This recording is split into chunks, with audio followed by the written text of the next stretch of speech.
हम लोग कवर कर रहे थे inflammation. It is a very vast topic. Inflammation को अंडरस्टैंड करने के लिए इसको डिफरेंट सब टॉपिक्स में डिवाइड किया गया है।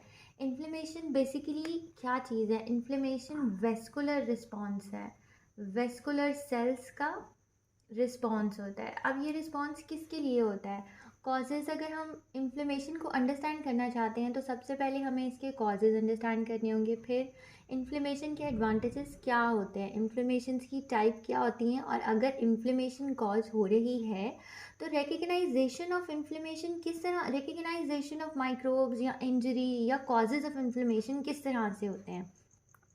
सबसे पहले coming towards the first, causes क्या होते हैं? कॉजेज़ एक्सटर्नल माइक्रोब्स हैं। कोई भी माइक्रोब जो कि एंडोथीलियल सेल्स हैं उसके ऊपर आया, उसे इन्वेड करने की कोशिश की, तो क्या होगा? इन्फ्लेमेशन कॉज होगी। कैसे कॉज होगी? We will study it letter.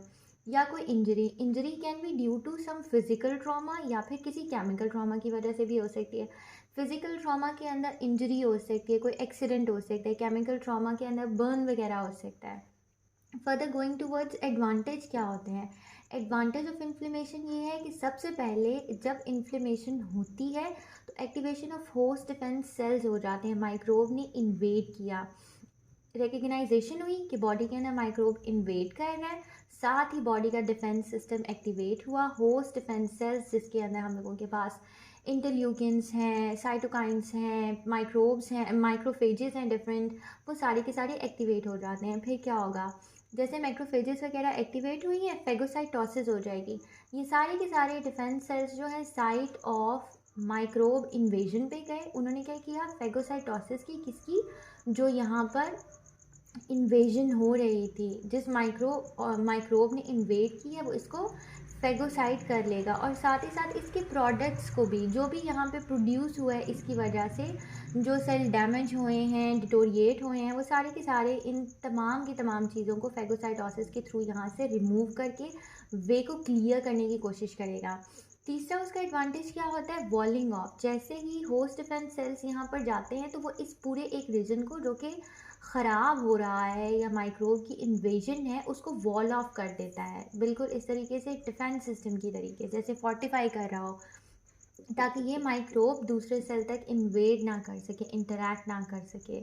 इसके बाद इसकी टाइप्स क्या हैं? इसकी दो टाइप्स हैं in general, one is acute and one is chronic. Acute क्या है?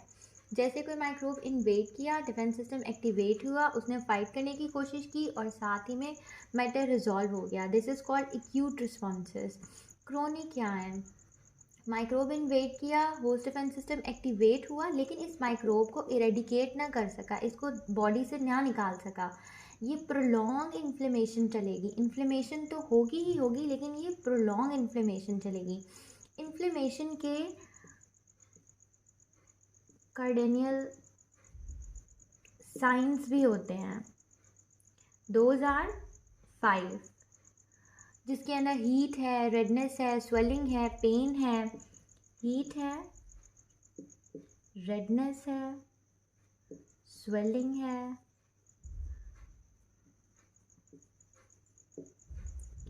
पेन है, and the fifth one and the last one is functional loss.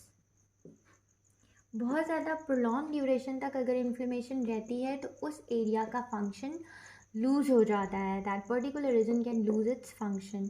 Recognisation किस तरह से होती है कि माइक्रोब इन्वेड कर गया? How do our body knows कि यहाँ पर कोई फॉरेन पार्टिकल या फॉरेन माइक्रोब या फॉरेन एजेंट जो है वो बॉडी के अंदर इंट्रूड करने की कोशिश कर रहा है? सबसे पहला रिकग्नाइजेशन का प्रोसेस रिसेप्टर है, and this one is the very vast one, and although it's very important to.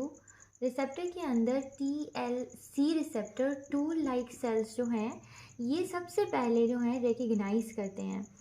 इनको नाम टूल लाइक सेल इसलिए दिया जाता है क्योंकि ये सबसे पहले टूल जीन्स के ऊपर फाइंड किए गए थे। लोकेशन की बिहाफ पर ये सरफेस पे भी होते हैं और एंडोजोम्स में भी होते हैं। एंडोजोम्स में इन्वेडेड, जो सेल के अंदर इन्वेड कर गए हैं, उन माइक्रोब्स को आइडेंटिफाई करते हैं, और सरफेस के ऊपर जो भी आता है, सरफेस रिसेप्टर सरफेस के ऊपर अटैचमेंट को करते हैं। किस तरह से करते हैं? पैथोजन एसोसिएशन, मॉलिक्यूलर पैटर्न्स, पैम्स, किसी भी माइक्रोब जो होगा उस पर पर्टिकुलर पैटर्न्स होंगे जिसको हम पैम्स कहते हैं, pathogen associated molecular patterns.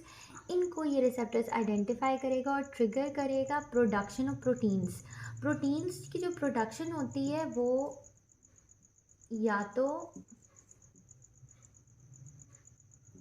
Cytokine की फॉर्म में होती है या वेस्कुलर होती है, लेकिन अल्टीमेटली इन्फ्लेमेशन कॉज कर देती है।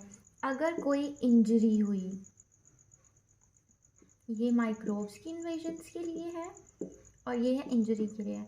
अगर कोई इंजरी हुई है तो साइटोसोलिक सेंसर्स जो हैं वो साइटोसोलिक सेंसर्स आइडेंटिफाई करेंगे कि कोई इंजरी हो गई है, देयर इज़ समथिंग डैमेज।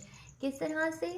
कोई भी एंडोथेलियल सेल के अंदर production of sodium, potassium, calcium, urea breakdown या HB प्रोडक्शन इंक्रीज़ है, यानी कि damage associated molecular patterns dams हैं।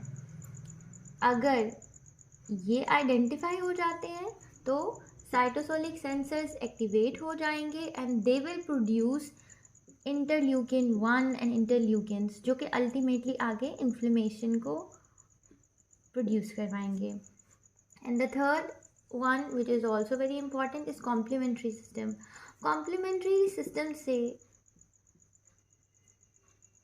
CD3A, CD5A, C3A, C5A and various complementary components produce होते हैं, जो कि further we will study, जो कि inflammation की production में रोल प्ले करते हैं।